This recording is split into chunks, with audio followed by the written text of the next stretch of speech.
चलिए अगला हम चैप्टर पढ़ रहे हैं redox.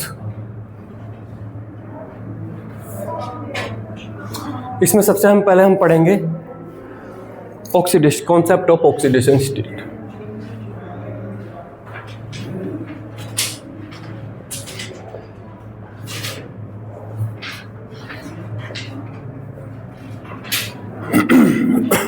Concept of oxidation state.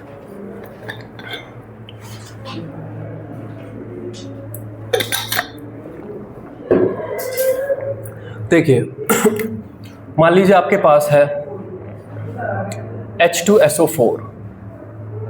ये H2SO4 की स्ट्रक्चर है S, सल्फर है, double bond O, double bond O, फिर आपका O और फिर आपके पास ये H, फिर आपके पास ये O और फिर आपके पास ये H। ये इसकी स्ट्रक्चर है, ठीक है। ये H2SO4 की स्ट्रक्चर होती है। अगर हम इलेक्ट्रोनेगेटिविटी देखें, इलेक्ट्रोनेगेटिविटी ऑर्डर, ऑक्सीजन की इन तीनों एटम में ऑक्सीजन की इलेक्ट्रोनेगेटिविटी ज़्यादा है, फिर उसके बाद सल्फर आएगा, उसके बाद हाइड्रोजन आएगा। इलेक्ट्रोनेगेटिविटी का ऑर्डर पीरियोडिक प्रॉपर्टी में पहले भी लिखाया जा चुका है ना। तो ऑक्सीजन सबसे ज़्यादा इलेक्ट्रोनेगेटिव है, फिर सल्फर है, फिर हाइड्रोजन है ना। देखिए, अगर हम एक्चुअल सिनेरियो को देखें, कि वास्तविकता में मॉलिक्यूल में क्या रहता होगा, तो यहाँ पर सल्फर और ऑक्सीजन में ऑक्सीजन की इलेक्ट्रोनेगेटिविटी ज़्यादा है, तो ऑक्सीजन बॉन्डिंग के इलेक्ट्रॉन को स्लाइटली अपनी तरफ खींच के रखता होगा। ऐसे ही होता होगा। जब किसी एटम की इलेक्ट्रोनेगेटिविटी अगर ज़्यादा है तो क्या होता है उससे, बॉन्डिंग, एक कोवेलेंट बॉन्ड जो बनता है, कोवेलेंट बॉन्ड के एग्जैक्ट बीच में होने चाहिए इलेक्ट्रॉन, लेकिन जिस एटम की इलेक्ट्रोनेगेटिविटी ज़्यादा है वो बॉन्डिंग इलेक्ट्रॉन को अपनी तरफ खींच लेता है। अब क्योंकि उसने इलेक्ट्रॉन खींचा है, इलेक्ट्रॉन का मतलब नेगेटिव चार्ज वाली चीज़, तो यहाँ पर उसमें डेल्टा माइनस आएगा और यहाँ पर डेल्टा प्लस आएगा। ऐसा होएगा। इस सल्फर ऑक्सीजन बॉन्ड की बात कर रहे हैं। इसी तरीके से यहाँ पर आएगा डेल्टा माइनस और डेल्टा प्लस आएगा। इसी तरीके से यहाँ पर आएगा डेल्टा माइनस आएगा, यहाँ पर डेल्टा प्लस आएगा। उसी तरीके से यहाँ पर डेल्टा माइनस, यहाँ पर डेल्टा प्लस। उसी तरीके से इस बॉन्ड में भी ये इलेक्ट्रॉन, ये देखो, यहाँ बॉन्ड में ऐसे खींचे, यहाँ पर ऐसे खींचे, यहाँ पर ऐसे खींचे, यहाँ पर ऐसे खींचे, और इस बॉन्ड में भी क्या है, ऐसे खींचे, तो यहाँ पर डेल्टा माइनस और यहाँ पर डेल्टा प्लस, और यहाँ पर ऐसे खींचे तो ये डेल्टा माइनस और यहाँ पर डेल्टा प्लस। ये एक्चुअल सिनेरियो है मॉलिक्यूल का। वास्तविक में मॉलिक्यूल ऐसा रहता है, लेकिन जब हम मॉलिक्यूल को वास्तविक में ऐसा मानते हैं तो हम बहुत ज़्यादा कुछ चीज़ें कैलकुलेट नहीं कर पाते, क्योंकि अब ये कितना इलेक्ट्रॉन खींचेगा, कितना इलेक्ट्रॉन का क्लाउड इसकी तरफ खींचेगा, ऑक्सीजन सल्फर में कितना खींचेगा, ऑक्सीजन फास्फोरस में कितना खींचेगा, फिर एक मैथमेटिकल मॉडलिंग की बात हो जाती है। मैथमेटिकल कंप्यूटर प्रोग्राम हम लिखेंगे, उसमें मॉलिक्यूल को डालेंगे, सारे एटम की इलेक्ट्रोनेगेटिविटी डालेंगे, बॉन्ड लेंथ डालेंगे, तब हमें पता चल पाएगा कि कितना नेट चार्ज आया। इसकी बजाय एक कॉन्सेप्ट इंट्रोड्यूस किया गया है, कॉन्सेप्ट ऑफ ऑक्सीडेशन स्टेट। उसमें हम यहाँ पर क्या मानते हैं, उसमें क्या माना गया है, देखिए, उसमें इस तरीके से माना गया है कि जो एटम ज़्यादा इलेक्ट्रोनेगेटिव है, बॉन्डिंग के इलेक्ट्रॉन कंप्लीटली उसको ही दे दो। हालांकि होना क्या चाहिए, जो ज़्यादा इलेक्ट्रोनेगेटिव है उसकी तरफ थोड़ा सा दे दो, थोड़ा सा नहीं, वो कहता है कि जो एटम ज़्यादा इलेक्ट्रोनेगेटिव है उसकी तरफ कंप्लीट ही दे दो। कंप्लीट देने का मतलब आप इस बॉन्ड को कंप्लीटली तोड़िए। दो कोवेलेंट बॉन्ड है यहाँ पर, दो कोवेलेंट बॉन्ड किससे मिलकर बने हैं, दो इलेक्ट्रॉन ऑक्सीजन के, दो इलेक्ट्रॉन सल्फर के। कंप्लीटली बॉन्ड को, इलेक्ट्रॉन को तोड़कर मोर इलेक्ट्रोनेगेटिव एटम की तरफ दे दो, तो किसकी तरफ दे देंगे, ऑक्सीजन की तरफ दे देंगे। तो ऑक्सीजन पर आ जाएगा -2 और यहाँ पर आ जाएगा +2। जब हम ऐसा कर रहे हैं कि कंप्लीटली इलेक्ट्रॉन एक एटम को ही दे दिए, तब हम क्या कर रहे हैं, तब हम आयनिक बिहेवियर यूज कर रहे हैं। आयनिक कंपाउंड में ही होता है NaCl में कि Na ने कंप्लीटली दे दिया, Cl ने कंप्लीटली ले लिया, ये होता ना। कोवेलेंट में तो शेयरिंग होती है। तो हम यहाँ पे कहते हैं कि हम इन एटम को आयनिक बिहेवियर मानते हुए करेंगे। तो इसी तरीके से यहाँ पे देखिए, ये बॉन्ड हमने तोड़ा, -2 इधर दे दिया, +2 इधर दे दिया, ठीक है। ये बॉन्ड हमने तोड़ा क्योंकि ये एक एक इलेक्ट्रॉन की शेयरिंग से बना है, तो अब कितना आएगा, -1 इधर आएगा, +1 आपका इधर आएगा। ये बॉन्ड हमने तोड़ा, -1 आपका इधर आएगा, +1 आपका इधर आएगा, ठीक है। ये बॉन्ड हमने तोड़ा तो आपका -1 इधर आएगा और आपका +1 इधर आएगा। ये बॉन्ड जब हमने तोड़ा तो -1 आपका इधर आएगा, +1 आपका इधर आएगा। जो भी यहाँ पे कलेक्टिवली आया है, जैसे सल्फर पे देखिए क्या आया है, +1 +2 +1 +2, ठीक है, ये आपके पास आया है। तो सल्फर पर एक नेट चार्ज आ जाएगा। ऐसा करते हुए कितना चार्ज आ गया, +6। ये जो +6 आया है इसे सल्फर की ऑक्सीडेशन स्टेट बोला जाएगा। ठीक है, इस ऑक्सीजन पे देखिए, इस ऑक्सीजन पे कितना आया है, -2, तो इस ऑक्सीजन की ऑक्सीडेशन स्टेट है -2। ऐसे ही इस ऑक्सीजन पे कितना आया है, -2, इस ऑक्सीजन पे कितना आया है, -2, इस ऑक्सीजन पे कितना आया है, -2, इस हाइड्रोजन पे कितना आया है, +1, इस हाइड्रोजन पे कितना आया है, +1। तो ऐसा करते हुए चीज़ें, वो कहता है कि चीज़ें इससे आसान हो जाएंगी, है ना। अगर हम ऐसे मानते हैं तो एक बहुत कॉम्प्लेक्स सिस्टम है, इसे सोल्व करने के लिए हमें कंप्यूटर प्रोग्राम की जरूरत पड़ेगी। इसे सोल्व करने के लिए किसी कंप्यूटर प्रोग्राम की जरूरत नहीं, बस आपको क्या करना है, जो बॉन्ड पोलराइज है, ऑक्सीजन की तरफ थोड़ा सा जाना चाहते थे, वो थोड़ा सा जाने के बजाय पूरा ही दे दो, ले पकड़, दोनों इलेक्ट्रॉन तू ही ले ले, है ना। तो मोर इलेक्ट्रोनेगेटिव एटम की तरफ आपको इलेक्ट्रॉन का ट्रांसफर दिखाना है। जब आप ऐसा करोगे तो एटम्स पे कुछ कुछ चार्ज आएंगे, जैसा भी आइए, उन्हें कलेक्टिवली आप गिन लीजिए, जो भी चार्ज आ रहे हैं उन्हें बोला जाएगा उन एटम की ऑक्सीडेशन स्टेट। ठीक है, तो ये है कॉन्सेप्ट ऑफ ऑक्सीडेशन स्टेट। इसमें पहले डेफिनेशन लिखेंगे, मैं अगेन फिर समझाऊंगा और ये स्ट्रक्चर बनाएंगे।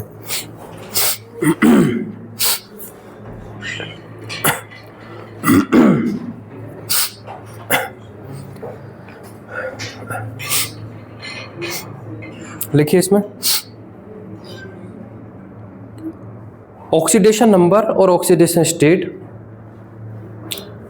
कई बार उसे ऑक्सीडेशन नंबर बोलेगा, कई बार उसे बोलेगा ऑक्सीडेशन स्टेट। ये दोनों अलग अलग चीज़ें नहीं है, एक ही चीज़ है। ऑक्सीडेशन नंबर और ऑक्सीडेशन स्टेट, कॉमा। देखिए, ऑक्सीडेशन स्टेट आपकी पॉजिटिव हो सकती है, नेगेटिव हो सकती है, या जीरो भी हो सकती है ना।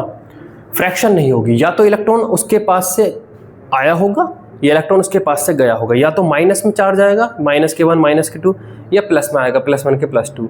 या जब मान लो एक बॉन्ड ऐसा है जो मान लो किसके बीच में, Cl के बीच में एक बॉन्ड है, तो Cl का जब बॉन्ड तोड़ोगे तो दोनों एटम क्योंकि इलेक्ट्रोनेगेटिव है, तो ना तो इलेक्ट्रॉन इसकी तरफ गया ना इसकी तरफ, तब 0 0। दैट मीन ऑक्सीडेशन स्टेट या तो पॉजिटिव इंटीजर होगी या नेगेटिव इंटीजर होगी या 0, फ्रैक्शन नहीं होगी। फ्रैक्शन क्यों नहीं होगी, क्योंकि इलेक्ट्रॉन 1/3 नहीं जा सकता कहीं पे, 2/3 नहीं जा सकता, है ना। तो लिखिए विच में B positive integer, comma negative integer और 0, विच में B positive integer, comma negative integer और 0, कॉमा। देखिए यहां पे जो हमने कॉन्सेप्ट माना है, क्या ये रियल कॉन्सेप्ट है या हाइपोथेटिकली हमने माना है? ये जो हमने माना है ये रियल है या ये रियल है? रियल ये है, तो ये क्या है? ये हाइपोथेटिकल है। रियल वो है तो ये हाइपोथेटिकल है ना। तो इसका मतलब ये जो चार्ज है ये एक तरीके से हाइपोथेटिकल चार्ज है। एक्चुअली में ऐसा नहीं होता, ये हाइपोथेटिकल है, लेकिन इसको हाइपोथेटिकल मानने से हमारा काम आसान होता है। तो लिखिए is the hypothetical charge, is the hypothetical charge that an atom would have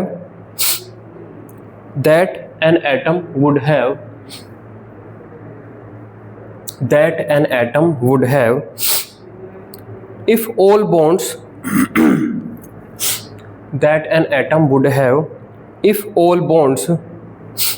to atoms of different elements were, देखिए अंग्रेजी में जब भी इफ और वर आता है तब कल्पना की बात की जा रही है। Were 100% ionic, were 100% ionic, comma with no covalent component, with no covalent component, with no covalent component, with no covalent component. ठीक है, अब ये बनाइए, जो ये लिखा हुआ है इसे बनाइए। मैं चाहूंगा जब आप इसको बना रहे हो तब स्ट्रक्चर को थोड़ा सा बड़ा बनाओ और ये बॉन्ड खुद से तोड़कर फील करो कि किधर जाते हैं। ऑक्सीजन की तरफ जाने हैं, 2 बॉन्ड टूटे तो 2 माइनस, उसकी तरफ 2 प्लस, ऐसा है ना।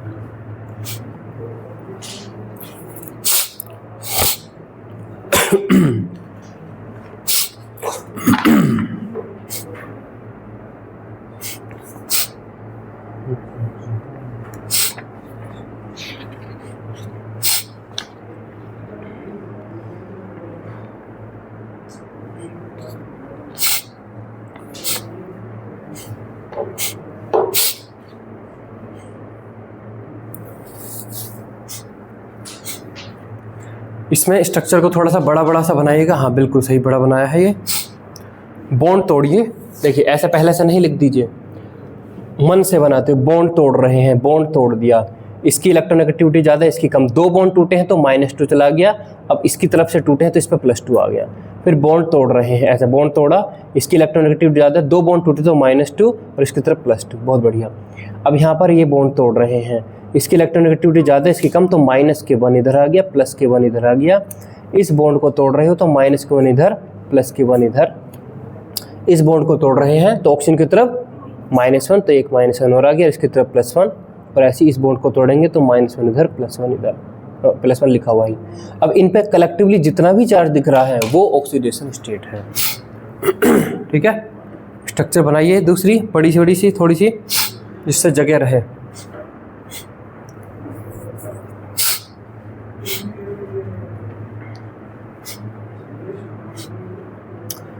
ऐसे क्या, ऐसे नहीं भाई, ऐसा नहीं करना है, पहले से ही तुमने लिख लिए। पहले स्ट्रक्चर बनानी है, S डबल बॉन्ड O, थोड़ा सा इन्हें लंबा सा बना दीजिए जिससे जगह रहे। Double bond O, O H O H। चलिए अब हम इस बॉन्ड को तोड़ रहे हैं, ऐसे तोड़ा, ऑक्सीजन ज़्यादा इलेक्ट्रोनेगेटिव है सल्फर से, अब 2 बॉन्ड टूट रहे हैं तो -2 इधर गया तो +2 इधर गया, ऐसे। इसको तोड़ा, -2 इधर गया तो +2 इधर गया, ऐसे। इसको तोड़ा, -1 इधर गया तो +1 इधर गया, ऐसे। इसको तोड़ा, -1 इधर गया तो +1 आपका इधर गया, ऐसे। इसको तोड़ा, ऑक्सीजन ज़्यादा इलेक्ट्रोनेगेटिव है तो -1 इधर गया तो +1, ऐसे। इसको तोड़ा, -1 इधर गया तो +1 आपका इधर गया, ऐसे फील करते हो। पहले से पहले मत लिखिए उसको, ठीक है। बॉन्ड पहले तोड़िए, आपने बॉन्ड तोड़ा है, आपके दिमाग में होना चाहिए कि ये ज़्यादा इलेक्ट्रोनेगेटिव है, ये कम इलेक्ट्रोनेगेटिव है, तब करिए। हाँ, फील होना चाहिए जो भी पढ़ रहे हो, नहीं फील होएगा तो क्या, यहाँ पे कोई कॉपी भरने थोड़ा ना आए हो।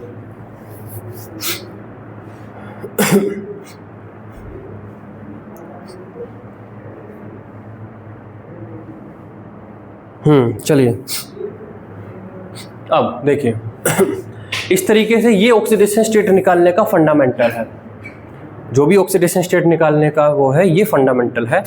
लेकिन इस तरीके से करने के लिए हमें हर बार क्या चाहिए, मॉलिक्यूल की स्ट्रक्चर चाहिए। मॉलिक्यूल की करेक्ट स्ट्रक्चर हमें पता होनी चाहिए, तभी हम निकाल पाएंगे। अगर मॉलिक्यूल की करेक्ट स्ट्रक्चर नहीं पता तो हम नहीं निकाल पाएंगे।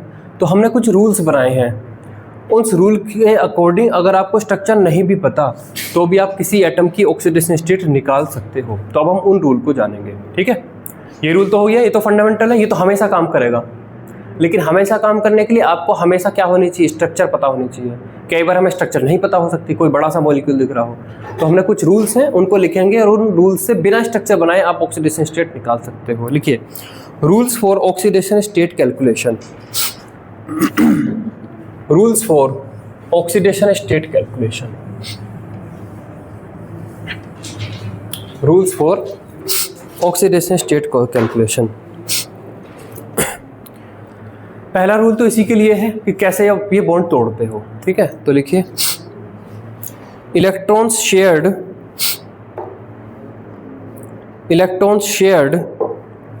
Between two unlike atoms, between two unlike atoms. Unlike atom मतलब कोई भी 2 डिफरेंट एटम अनलाइक ही हो जाएंगे, oxygen sulphur, oxygen hydrogen. Electrons shared between two unlike atoms will be counted with more electronegative atom.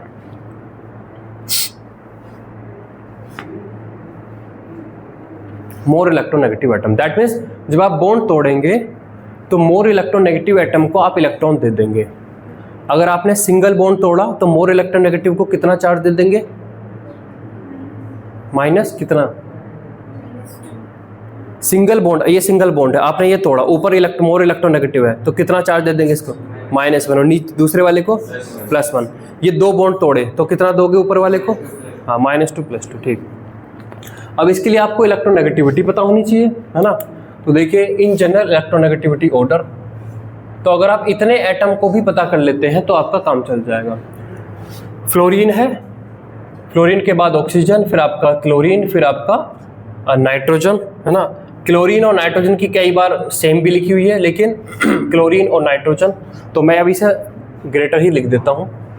Chitraranjan भक्ता के अकॉर्डिंग है ये data, nitrogen, और उसके बाद आपका ये Br, फिर आपका I और सल्फर के नियरली सेम है, और उसके बाद C, और उसके बाद आपका H। ये इलेक्ट्रोनेगेटिव ऑर्डर आपको थोड़ा मोटा मोटी बस पता हो तो आपका काम चल जाएगा। वैसे तो पीरियोडिक टेबल में हर एटम की इलेक्ट्रोनेगेटिविटी है, पर आपको अगर इतना पता है तो आपका काम चल जाएगा। ठीक है, लिखिए ये।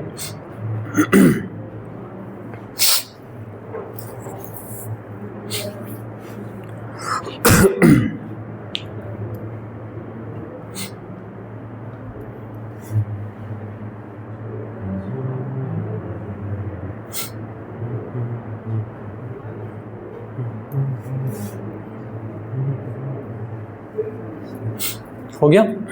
चलिए, अब देखिए किसी एटम पर जो चार्ज है वो क्यों आ रहा है? जब वो किसी के साथ कोवेलेंट बॉन्ड बनाया हुआ था, कोवेलेंट बॉन्ड उसकी तरफ टूटा तो माइनस में चार्ज आया, उससे अवे टूटा तो प्लस में चार्ज आया, है ना। लेकिन अगर कोई एटम किसी के साथ कोवेलेंट बॉन्ड बनाए ही ना तो हम कितना चार्ज मानेंगे उस पर? भाई 2 लोग मान लो जुआ खेल रहे हैं तो एक का फायदा है क्या नुकसान? मान लो मैं खेल ही नहीं रहा तो मेरा क्या होगा? ना फायदा ना नुकसान। तो यहाँ पर वो कहता है कि अगर कोई एटम अनकम्बाइंड स्टेट में है, अनकम्बाइंड मतलब किसी के साथ जुड़ा ही नहीं है कोवेलेंट बॉन्डली, तो उसकी ऑक्सीडेशन स्टेट क्या होगी? 0। तो लिखिए oxidation state of an atom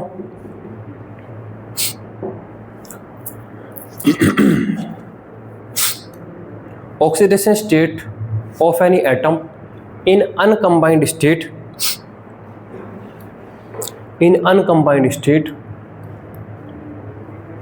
in uncombined state, पहली चीज़ तो ये। दूसरा, अगर हम जो खेल खेल रहे हैं उसमें पैसे नहीं लगे हुए तो किसका नुकसान होगा?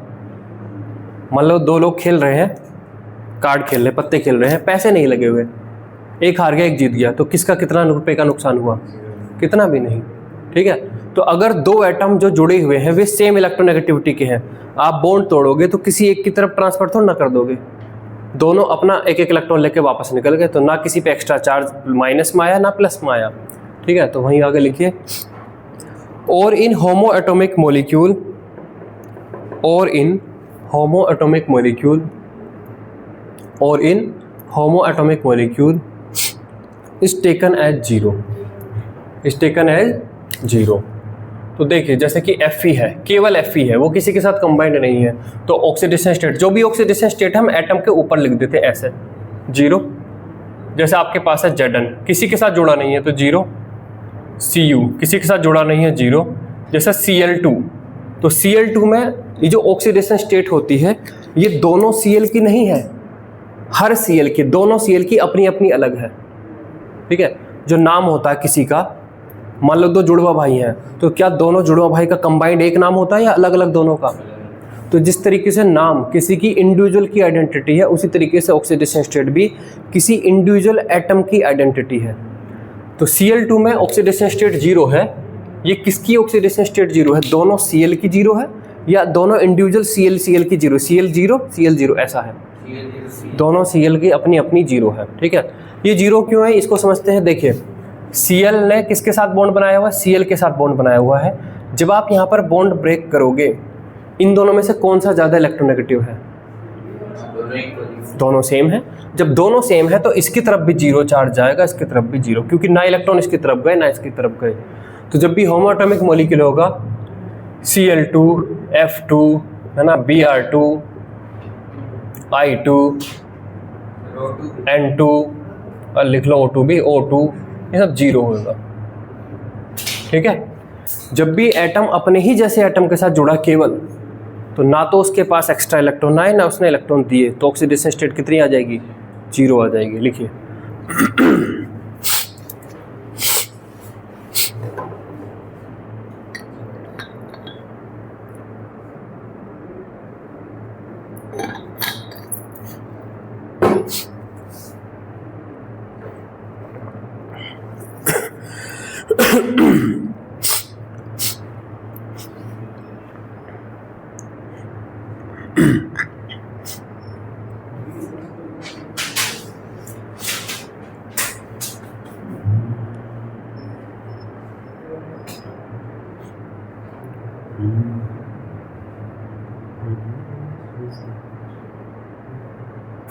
चलिए अगला रूल देखिए, oxidation state of alkali metals. देखिए फर्स्ट ए ग्रुप है, ब्रैकेट में लिखेंगे ऐसे, फर्स्ट ए जो ग्रुप होता क्या होता है उसमें, लिथियम, हेलिना ने की रब से फरियाद, उसमें एच को हटा दीजिए, लीना ने की रब से फरियाद, ऐसे lithium, sodium, potassium, rubidium, caesium, francium radioactive है तो छोड़ दीजिए। ये आपके हैं एल्कली मेटल्स। ये आपके हैं एल्कली मेटल। क्यों इन्हें एल्कली मेटल बोलते हैं, इनको अगर आप पानी में डालते हो तो हाइड्रोक्साइड बना लेते हैं, एल्कली सॉल्यूशन बना लेते हैं। Na को आपने पानी में डाला तो बन जाएगा NaOH, के पोटेशियम को आपने पानी में डाला तो बन जाएगा KOH। ये एल्कली बोलते हैं, एल्कली या बेस, तो इसलिए इन्हें बोलते हैं एल्कली मेटल्स। ठीक है, तो लिखिए oxidation state of alkali metals, फिर ब्रैकेट में ये लिख लेंगे, ब्रैकेट में ये लिख लेंगे, in their compounds, in their compounds is +1, is +1। Lithium, sodium, potassium, rubidium, caesium, ये अगर कोई कंपाउंड बना रहे हैं, Li2O, Li3N, है ना, कुछ भी कंपाउंड बना रहे हो, तो उन कंपाउंड्स में इनकी ऑक्सीडेशन स्टेट हमेशा +1 आपको लेनी है, कोई कहीं पर कोई रूल वॉलेट नहीं होएगा। ठीक है, नेक्स्ट लिखिए, oxidation state of alkaline earth metals, oxidation state of alkaline earth metals, यहाँ पे लिखेंगे second A, B,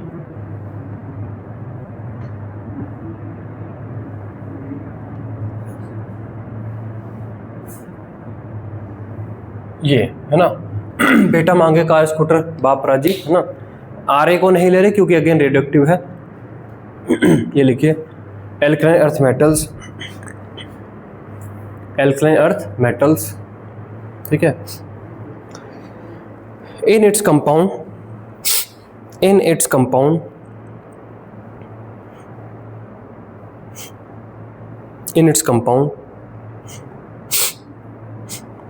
is +2,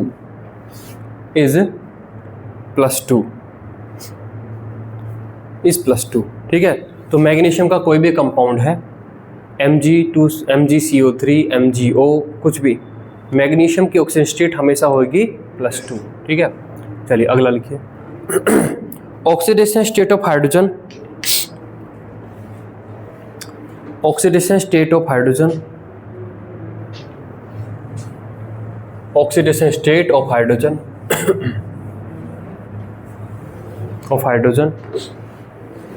is +1,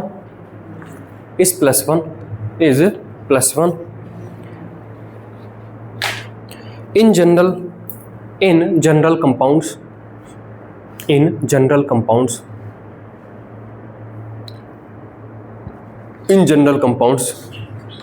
क्या मतलब है इन जनरल कंपाउंड्स का? चलिए कोई कंपाउंड बताइए हाइड्रोजन का, H2 +1 होगी।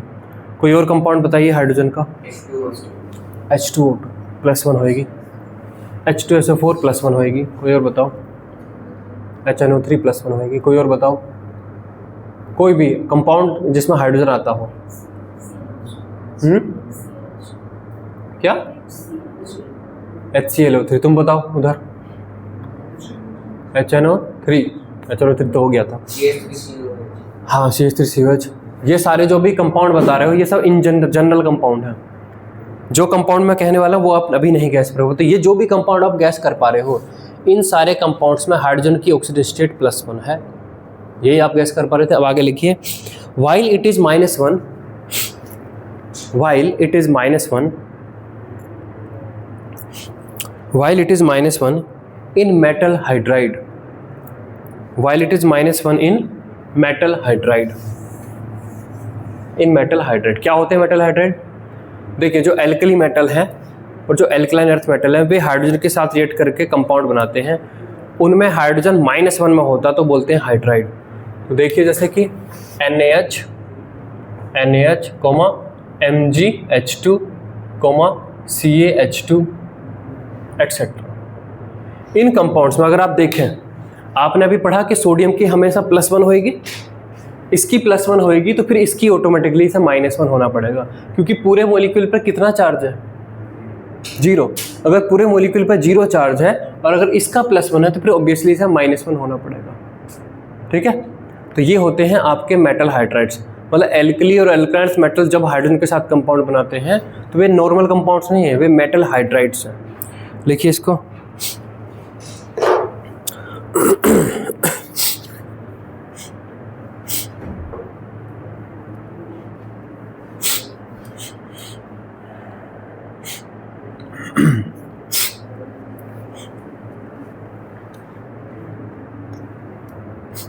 ठीक है। चलिए अगला लिखिए, oxidation state of oxygen is oxidation state of oxygen is oxidation state of oxygen is -2 is, ऐसे लिखेंगे -2 इन ऑक्साइड। ऑक्साइड क्या होते हैं? ऑक्साइड जैसे कि कोई कंपाउंड बताइए जिसमें ऑक्सीजन आता हो। H2 ऑक्साइड, ये हाइड्रोजन का ऑक्साइड है। कोई और बताइए। NaOH, ये मतलब हाइड्रोक्साइड है, मतलब वैसे तो ये पर मतलब ऑक्साइड का मतलब है। यहाँ पर देखिए जैसे Na2O सोडियम ऑक्साइड है ना, MgO ये ऑक्साइड है। इनमें इस टाइप के कंपाउंड्स में आपकी -2 होगी। मतलब जब भी कोई कंपाउंड जिसमें ऑक्सीजन होगा वहाँ पर oxygen in general -2 oxidation state में होगा। ठीक है, -1 इन पेरोक्साइड, -1 इन पेरोक्साइड।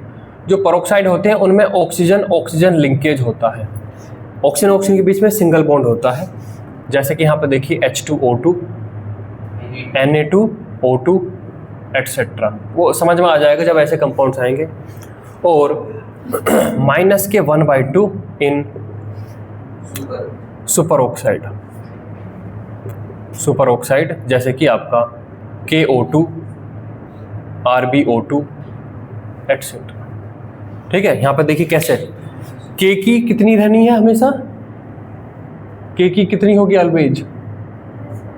+1। तो ऑब्वियस है कि O2 इन दोनों ऑक्सीजन पर कंबाइंड -1 का चार्ज आएगा। तो एक ऑक्सीजन पर एवरेज इस टाइप से हम कह रहे हैं तो कितना बन रहा है? -1/2 आ रहा है ना। ये एक तरीके से इनकी एवरेज ऑक्सीडेशन स्टेट है, क्योंकि हमने अभी बोला था ऑक्सीडेशन स्टेट फ्रैक्शन में नहीं होती। ये दोनों ऑक्सीजन की एक तरीके से एवरेज ऑक्सीडेशन स्टेट है ना। ये क्या है?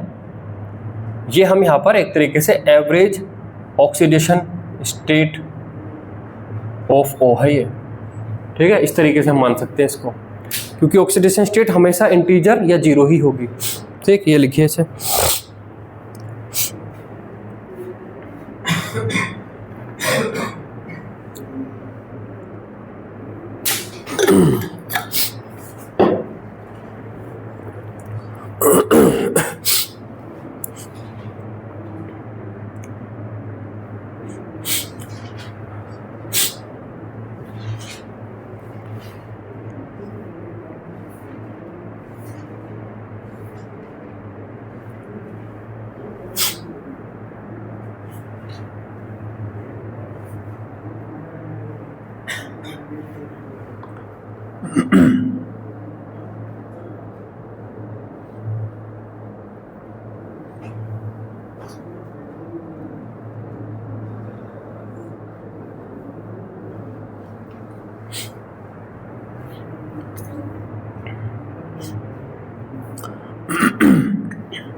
-1/2 क्वेश्चन 2 में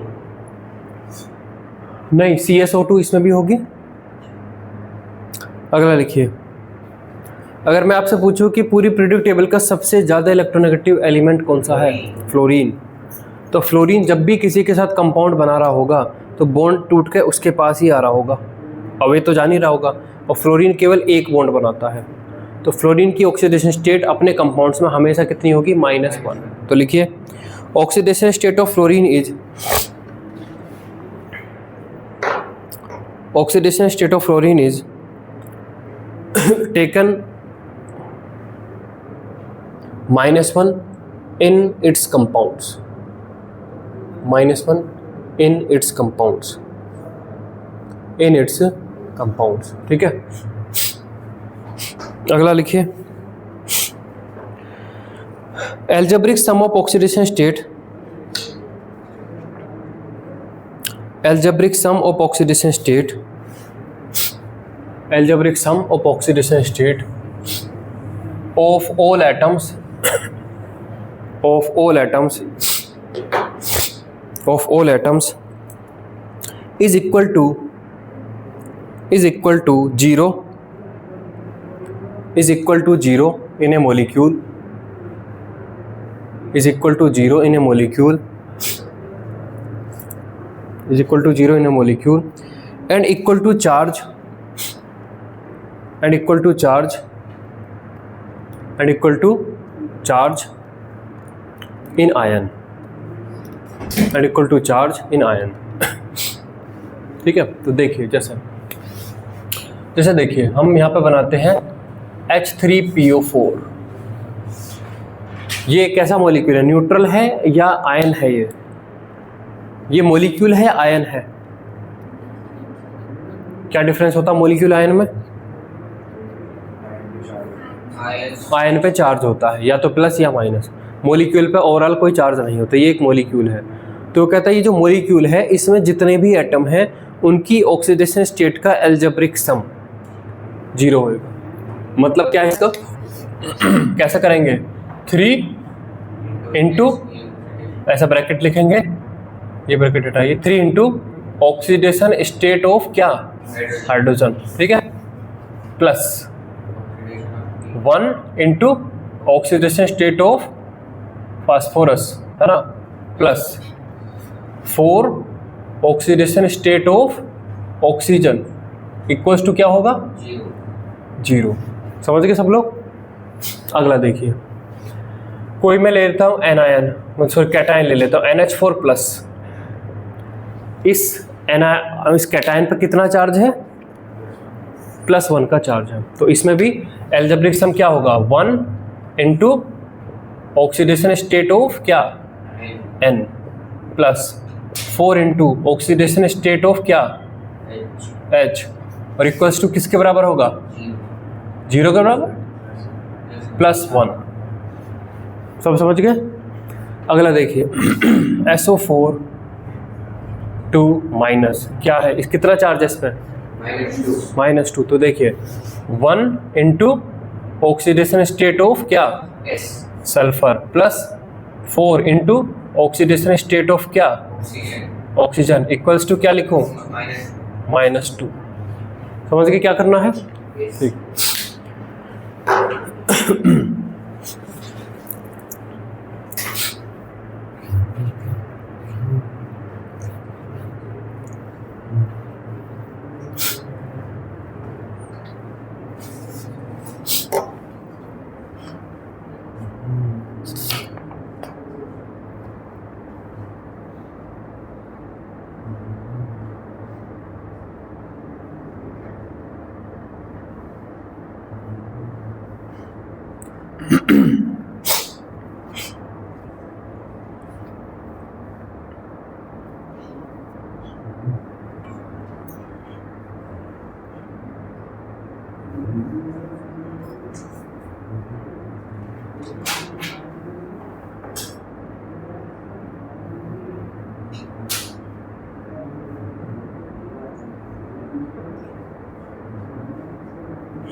हो गया?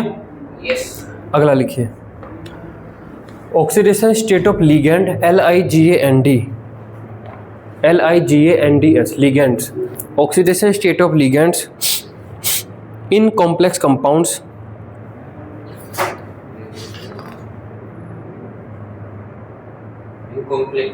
in complex compounds is taken as follows.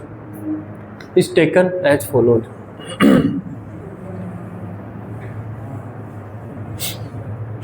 Is taken as follows. तो देखिए, पहले आपको ये पता होना चाहिए कि कॉम्प्लेक्स कंपाउंड किसको बोलते हैं। जैसे ये है K4FeCN6, ये आपको ये बिग ब्रैकेट दिख रहा है। ये इन कॉम्प्लेक्स कंपाउंड में ऐसा है कि ये बिग ब्रैकेट यहाँ पर होता है CuNH3,4, यहाँ पर SO4। जो ये जो बिग ब्रैकेट आपको दिख रहा है, इस बिग ब्रैकेट में आपको एक मेटल दिख रही होगी। लेफ्ट वाले बिग ब्रैकेट में मेटल दिख रही है, यस सर। क्या है? Fe। लेफ्ट वाले में बिग मेटल दिख रही है, क्या है? इसके अलावा जो इसमें बिग ब्रैकेट में है उसे लिगेंड बोलते हैं। यहाँ से देखिए CN है, ये कहने के लिए तो हम इसे साइनाइड आयन बोल सकते हैं, लेकिन इसे आयन नहीं बोलते, यहाँ पर इसे बोलते हैं लिगेंड। ऐसे इसको बोलते हैं लिगेंड। तो ये जो आपको दिख रहे हैं ना, ये इन्हें बोला जाता है लिगेंड। इन्हें क्या बोलते हैं? लिगेंड बोलते हैं। और लिगेंड को फर्दर आप oxidation state of carbon plus oxidation state of nitrogen ऐसा नहीं मानोगे। उस पूरे लिगेंड की एक ही सिंगल ऑक्सीडेशन स्टेट है ना। तो यहाँ पर देखिए, जैसे अगर आपको ऐसा लिगेंड में दिख रहा है लिगेंड, और यहाँ पर आपका जो ऑक्सीडेशन स्टेट हम इसे मानेंगे, अगर NH3 दिख रहा है तो पूरे NH3 की ऑक्सीडेशन स्टेट 0 है ना। ऑक्सीडेशन स्टेट मान लो या इस पर आप चार्ज मान लो, ठीक है। पूरा जो CO है उस पर कितना है? 0। पूरा H2O इस पर कितना है आपका? 0 है ना। अगर आपको दिख रहा है OH है तो फिर वो OH माइनस होता है। अगर है OH दिख रहा है तो OH होता है माइनस बेसिकली, तो इस पर हो जाएगी आपकी -K1। अगर आपको Cl दिख रहा है तो वो ऑब्वियसली Cl माइनस होता है, तो इस पर -1। अगर आपको दिख रहा है CN है तो वो CN है तो आपका -K1। तो इनको C और N में फर्दर नहीं तोड़ेंगे, इस CN को कंबाइंड एक एंटिटी ही मानेंगे। NH3 को आप एक नाइट्रोजन और 3 हाइड्रोजन में नहीं तोड़ोगे। NH3 कंबाइंड एक NH3 बोला जाएगा, और जिसकी खुद की चार्ज जो है 0 है, ऐसे मानेंगे, ठीक है। ये लिखिए,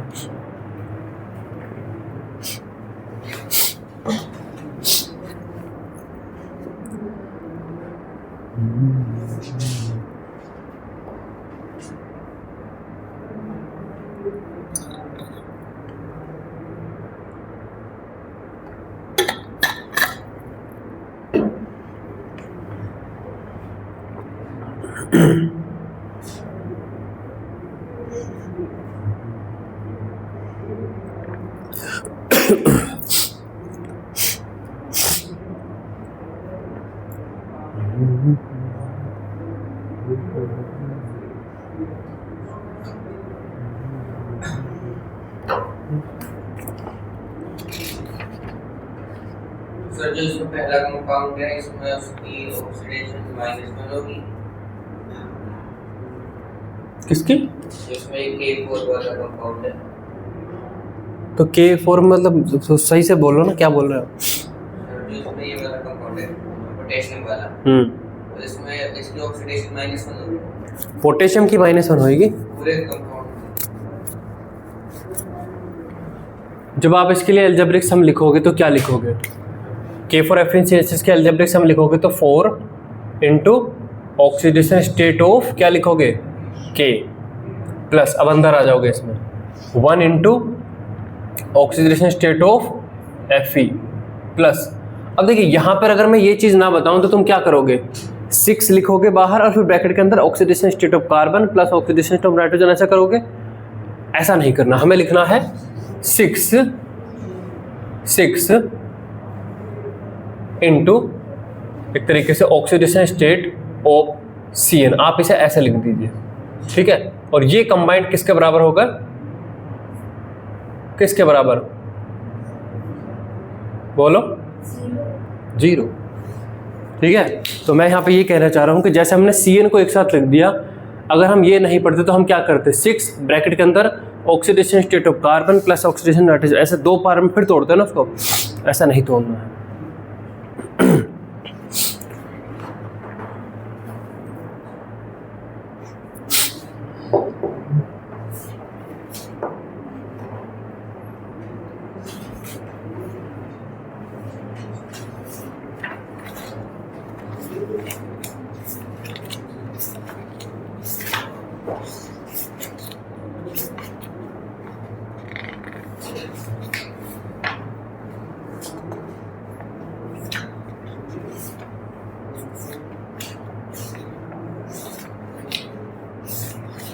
वो कौन सा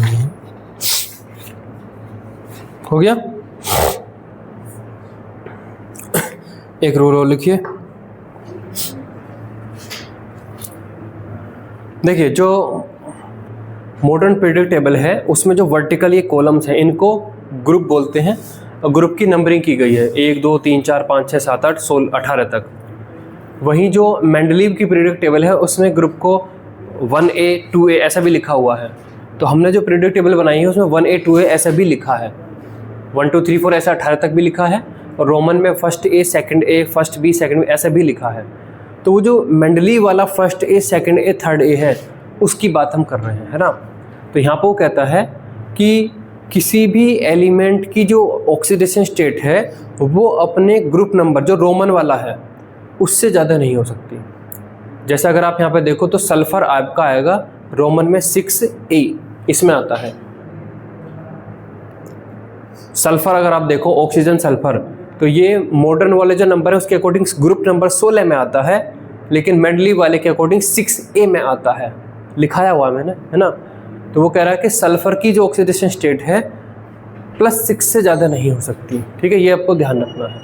तो लिखिए इसमें the maximum oxidation state, the maximum possible oxidation state, देखिए the maximum possible oxidation state of any element, the maximum possible oxidation state of any element, अरे बातें मत करिए, of any element in a compound, in a compound should not be more than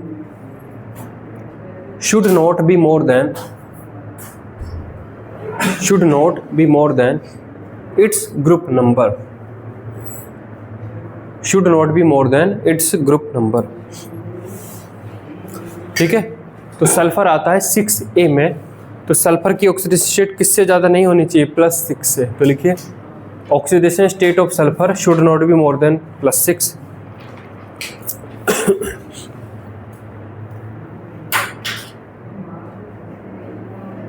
next time में लिखिए oxidation state of Cr chromium, oxidation state of Cr should not be more than +6।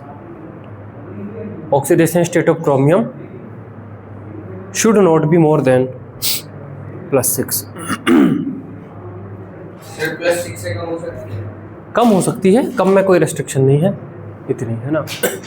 चलिए अब देखिए, आपको कुछ एलिमेंट की कुछ oxidation state अगर ये पहले से पता है तो आपका फ़ायदा हो सकता है ना। कुछ एलिमेंट की तो हमने बता दी फिक्स है, एल्कली मेटल की फिक्स है, एल्कलाइन अर्थ मेटल की फिक्स है, ऑक्सीजन की लगभग फिक्स है, हाइड्रोजन की फिक्स है। कुछ मेटल्स की आपको अगर पता हो तो आप कॉन्फिडेंट फील करोगे, है ना। तो देखिए element with different oxidation state, element with different oxidation state, है ना। Fe की आपकी होती है +2 और +3। कॉपर की होती है +1 एंड +2। Mn की आपकी होती है +7 +6 प्लस के 4 प्लस के 2, ठीक है। सल्फर की होती है माइनस के 2, 0 प्लस के 2, है ना, प्लस के 2.5, ये एवरेज ऑक्सीडेशन स्टेट आ रही है ना, प्लस के 4 प्लस के 6, है ना। हेलोजन एटम जैसे कि Cl, Br, I, इनकी अरे बातें मत करिए, -1, 0, +1, +3, +5, ये कुछ एलिमेंट्स के हमने लिए। हालांकि बहुत सारी एलिमेंट्स हैं, उनके ऑक्सीडेशन स्टेट है। कुछ आपको अगर ये याद हो तो आप ऑक्सीडेशन स्टेट निकालते टाइम कॉन्फिडेंट फील करोगे, एक्स्ट्रा जानकारी आपके पास रहेगी। ये लिखिए, जैसे इसमें जैसे किसी की 2 है तो हम उसको यूज करेंगे, यूज़ नहीं करेंगे। जिनकी भी वेरिएबल है उनकी आप यूज़ नहीं कर सकते, उनकी आप बाकी एलिमेंट के रेस्पेक्ट में निकालोगे। जो चीज़ फिक्स है ही नहीं उसको रेफरेंस कैसे ले सकते हो, है ना।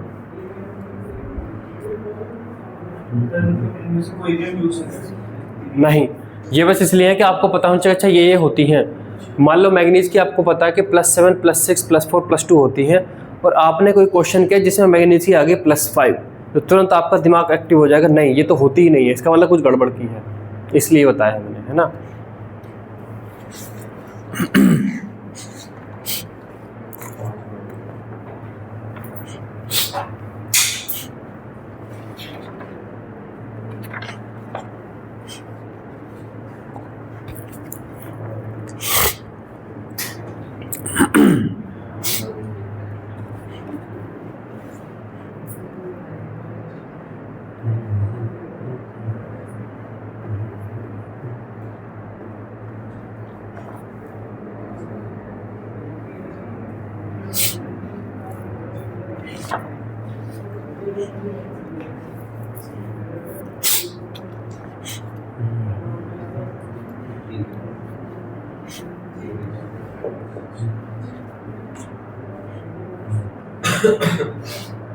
ये शीट लेके आए हो,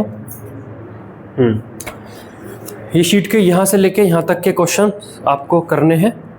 उसके आगे स्ट्रक्चर रिक्वायर्ड, वो मैं स्ट्रक्चर बताऊंगा। तो पहले देखिए करेंगे कैसे। यहाँ पे उसने लिखा हुआ है कि KMnO4 है, KMnO4, Mn को उसने बोल्ड किया हुआ है कि जो एटम एलिमेंट मैंने बोल्ड किए हुए उनकी ऑक्सीडेशन स्टेट बतानी है। देखिए मान लो आप दुकान पे जाते हैं, मम्मी ने आपको दिए 100 रुपये कि दुकान पर से जाकर तुझे जो है कुछ सामान लाना है, दूध का पैकेट लाना है, ब्रेड लानी है।